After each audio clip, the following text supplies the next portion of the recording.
Selamat datang di channel Bola Dong. Rumahnya update dan analisis sepak bola paling seru dan penuh opini tajam. Hari ini, kita bakal bahas satu topik yang bikin optimis. Full diaspora di Liga Super Indonesia, sinyal kuat Garuda siap pecah telur di Piala AFF 2026. Kepulangan para pemain diaspora ke Liga Super Indonesia ternyata membawa berkah besar. Bukan cuma buat klub, tapi juga buat timnas Indonesia yang sedang memburu gelar yang selama ini selalu jadi mimpi yang tertunda, Piala AFF 2026. Tanpa pemain yang merumput di Eropa, justru pelatih John Hartman tidak perlu pusing soal pemanggilan pemain. Materinya melimpah, kedalaman skuad kuat. Kombinasi pengalaman Eropa dan kompetisi domestik jadi senjata utama. Pertanyaannya sekarang, apakah ini momen yang tepat bagi Garuda untuk akhirnya mengangkat trofi AFF untuk pertama kalinya?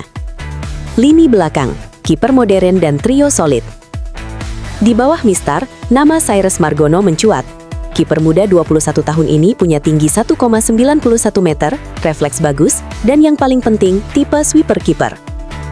Akurasi umpannya disebut mencapai 86% di klub sebelumnya, bahkan pernah mencatatkan assist. Ini penting karena Hartman menyukai kiper yang bisa membangun serangan dari belakang. Sebagai pelapis, ada Teja Paku Alam yang tampil luar biasa musim ini bersama Persib Bandung. Catatan clean sheet dan jumlah kebobolan yang minim membuktikan kualitasnya belum habis. Masuk ke skema 3 back, Hartman kemungkinan tetap konsisten dengan formasi 3 back. Trio Rizky Ridho, Jordi Amat, dan Dion Max bisa jadi kombinasi ideal. Ridho agresif dan kuat duel, Jordi punya pengalaman Eropa, Dion Max piawai dalam distribusi bola. Dengan build-up rapi dari belakang, Indonesia bisa mengontrol tempo sejak fase pertama. Wingback jadi kunci permainan. Dalam filosofi Hartman, wingback adalah jantung permainan. Di kanan, kemungkinan diisi Sandy Walsh, back agresif dengan kemampuan overlap dan crossing tajam. Alternatif menyerang, ada Yakub Sayuri yang punya kecepatan dan naluri gol tinggi. Di kiri, opsi seperti Shane Patinama memberi keseimbangan. Wingback Hartman tidak hanya bertahan, tapi juga wajib menciptakan overload di sepertiga akhir lapangan.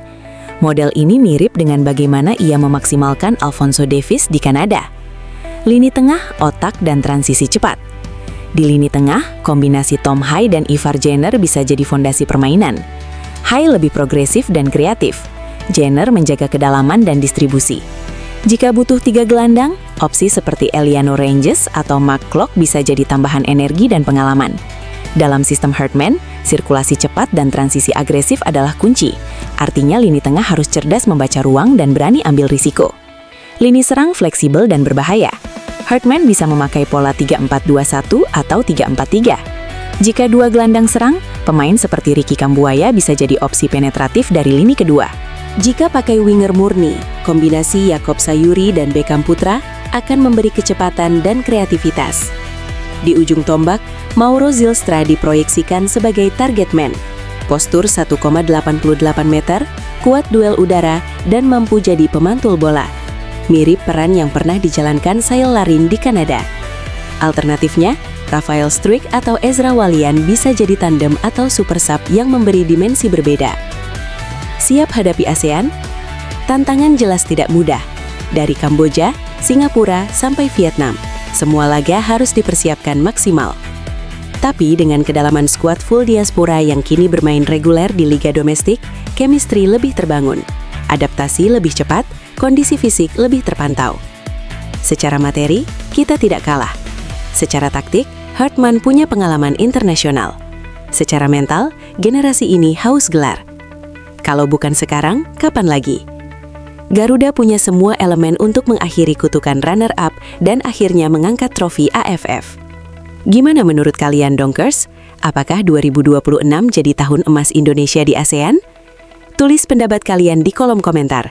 Jangan lupa like dan subscribe. Dan terus dukung channel Bola Dong untuk update sepak bola paling panas dan penuh analisis tajam. Sampai jumpa di video berikutnya.